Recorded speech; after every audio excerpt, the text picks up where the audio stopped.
Hello bachcho, let us read the question first, and the question is find the general solutions of the following equations. Sin 2x plus sin 4x is equal plus sin 6x is equal to 0. Okay, so to solve this question, first of all, we'll write some key concept here. The key concept is that the formula that we are going to discuss here.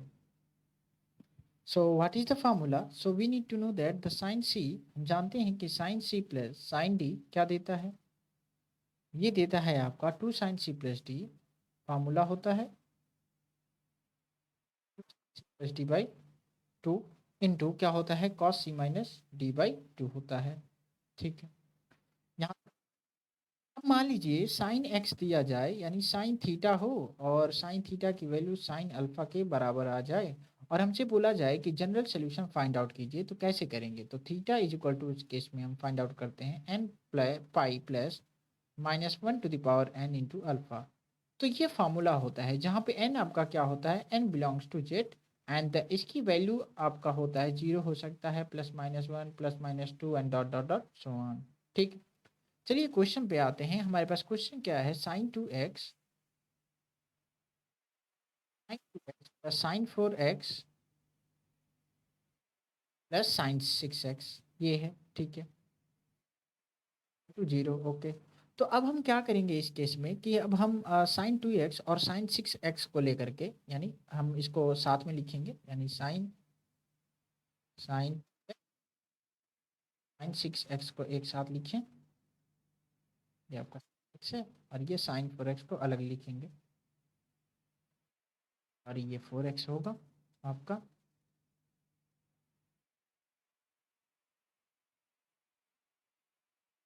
तो यदि हम sine C plus sine D का formula use करें तो क्या लिखा जा सकता है यहाँ पे? यहाँ हम लिख सकते हैं two sine C plus D यानी क्या, two X plus six X divided by two हो जाएगा आपका इंटू कॉस क्या हो जाएगा आपका सी माइनस डी यानी क्या, सी यानी आपका यदि सिक्स कंसीडर करें तो सिक्स एक्स माइनस क्या लिख देंगे हम, four sorry two X divided by यहाँ क्या हो जाएगा टू और ये आपका साइन फोर एक्स पहले से था।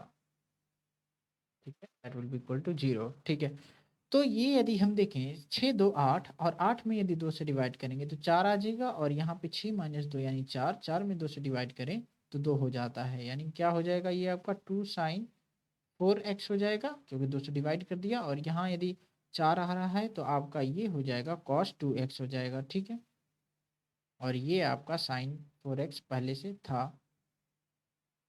ठीक, अब हम क्या करेंगे कि साइन फोर एक्स को यदि कॉमन में लेना चाहें तो साइन फोर एक्स को हम कॉमन ले सकते हैं ऐसे साइन फोर एक्स, तो हमारे पास क्या बचेगा, two cos two X to zero हो जाएगा। ठीक, यानी एक बार ये जीरो हो जाए और एक बार ये जीरो हो जाए, तो चलिए देखते हैं और मान लीजिए पहला केस हम लेके चलते हैं यानी sine four X is equal to zero and two cos two X plus one is equal to zero. ठीक है, तो अब हम क्या करेंगे, यदि साइन फोर एक्स की वैल्यू जीरो होती है तो यानी क्या हमें ये जानना होगा कि साइन कब यानी किस एंगल के लिए जीरो डिग्री जीरो वैल्यू देता है। ठीक है, तो हम जानते हैं साइन जीरो डिग्री की वैल्यू जीरो होती है, यहाँ पे हम चाहें तो मेंशन कर सकते हैं साइन जीरो हमेशा जीरो देता है, हम जानते हैं। ठीक है, तो अब हम क्या करेंगे कि साइन फोर एक्स यानी इस जीरो को हम ऐसे फॉर्म में बदलेंगे यानी क्या, साइन के फॉर्म में लिखेंगे ताकि हम कंपेयर कर सकें जो हमने की कॉन्सेप्ट में मेंशन किया है। ठीक है, जो की कॉन्सेप्ट में हमने मेंशन किया है ये theta is equal to n pi यानी sine theta is equal to sine alpha, तो यहाँ से थीटा आपका फोर एक्स हो जाएगा और अल्फा आपका जीरो हो गया यानी हम क्या लिख सकते हैं जनरल सोल्यूशन के लिए, N pi plus minus one to the power N into alpha हम मेंशन कर सकते हैं और अल्फा आपका जीरो है तो अल्फा यहाँ रख देंगे और थीटा की जगह हम पुटअप करेंगे फोर एक्स, तो ये आपका हो जाएगा एन पाई और ये आपका जीरो हो जाएगा, तो फाइनली हमें मिल जाता है एक्स की value N pi by four. ठीक है, एक्स की वैल्यू हमें मिल गई है यानी जनरल सोल्यूशन हमने फाइंड आउट कर लिया है sine four X is equal to zero के लिए। अब हमें करना होगा two cos two X plus one के लिए, तो चलिए करते हैं two cos two X plus one is equal to zero. ठीक है, तो अब हम इसको क्या लिख सकते हैं फर्दर, यदि लिखना हो तो cos two X is equal to minus one by two हम मेंशन कर सकते हैं यहाँ पे। ठीक है, अब हमें ये समझना होगा कॉस के किस वैल्यू के लिए 1/2 देता है। तो सबसे पहले हमें बेसिक समझ लेना होगा और उसके बाद हम समझेंगे। यानी हम जानते हैं कॉस कब 1/2 देता है, यानी हम जानते हैं पाई/3 पर ये क्या देता है 1/2, यानी कॉस 60 के लिए ये क्या देता है 1/2 वैल्यू देता है। ठीक है, तो -1/2 चाहिए। तो अब हमें ये देखना होगा कि कॉस निगेटिव कब देता है। तो यहाँ समझते हैं। हम जानते हैं कि ये यानी फर्स्ट क्वाड्रेंट होता है, इसमें ऑल पॉजिटिव होता है, सारा पॉजिटिव होता है, यानी ये थीटा हो गया आपका। ये हो जाता है आपका पाई माइनस थीटा, और ये होता है आपका पाई प्लस थीटा, और ये क्वाड्रेंट आपका हो जाता है 2 पाई माइनस थीटा।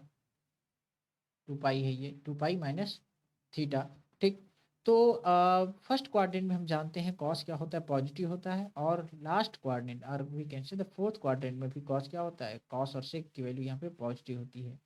अब बाकी इन दोनों क्वाड्रेंट में यानी फर्स्ट और थर्ड क्वाड्रेंट में बात करें तो कॉस की वैल्यू निगेटिव होती है। तो अब ये निगेटिव होती है तो हम क्या करेंगे, ये वाला लेंगे यानी पाई माइनस थीटा, और थीटा क्या है हमारा बेसिक वैल्यू यानी पाई/3 कर देंगे। तो यानी हमें मिल जाता है एंगल क्या हो जाएगा आपका, यानी cos 2x को हम क्या मेंशन कर सकते हैं यहाँ से कि cos पाई माइनस थीटा यानी पाई माइनस पाई/3 हम मेंशन कर सकते हैं। ठीक है, हमने समझा कैसे। ठीक है, आगे बढ़ते हैं। cos ये आपका हो जाएगा 2 पाई/3 हो जाएगा, और ये हो जाएगा आपका cos 2x हो जाएगा। ठीक। अब हम यहाँ से कंपेयर कर सकते हैं जो हमने जनरल सोल्यूशन फार्मूला में लिखा मेंशन किया हुआ है। अब यदि cos 2x is equal to cos 2 पाई/3 है, यानी ये कैसा फॉर्म बन रहा है, यदि हम चाहें तो इसको यहाँ से मेंशन कर सकते हैं यहाँ कि यदि आपको cos थीटा की वैल्यू cos अल्फा के बराबर मिलता है तो इसके लिए हम जनरल सोल्यूशन क्या लिख देंगे, theta is equal to 2n pi plus minus alpha ये होता है, और एन की वैल्यू सेम रहेगा यानी जेड बिलोंग करेगा। ठीक है, तो यानी जनरल सोल्यूशन अब इस केस में हम क्या लिख देंगे कि इस केस में यदि जनरल सोल्यूशन लिखना चाहें तो थीटा इज इक्वल टू क्या हो जाएगा आपका 2n pi plus minus alpha, यानी कि थीटा आपका 2x हो गया और अल्फा क्या हो जाएगा 2 पाई/3। तो चलिए वैल्यू को रखते हैं यहाँ से। तो ये आपका 2x हो जाएगा और 2n पाई प्लस माइनस 2 पाई/3 हो जाएगा। अब x से 2 से डिवाइड कर देंगे, और 2 से डिवाइड करने के बाद हमें वैल्यू मिलेगा 2n पाई, यानी यहाँ आपका हो जाएगा 1/2, और ये हो जाएगा 2n पाई प्लस माइनस 2 पाई/3। और यदि चाहें फर्दर यदि हम लिखना चाहें तो पाई कॉमन ले सकते हैं यहाँ से। तो ये हो जाएगा आपका पाई/2,